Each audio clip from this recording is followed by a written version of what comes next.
Between 1987 and 2003, the number of students with disabilities leaving high school and transitioning to institutions of higher education increased each year. For example, the number of students with learning disabilities has increased by 20% in community colleges and by 10% in four-year colleges. Additionally, there are more students with cognitive disabilities enrolling in colleges and universities.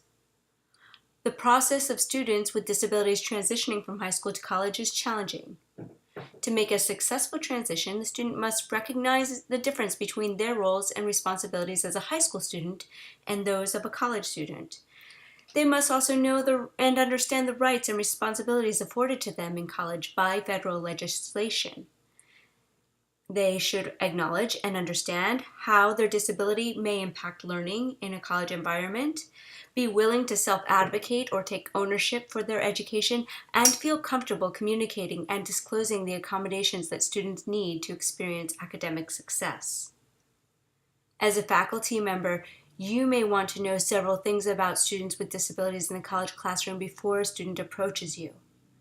Useful pieces of information may include background knowledge about disabilities, the laws that support both the institution and students, and how to know if a student has the necessary documentation that certifies the disability status and examples of accommodations that a student may need.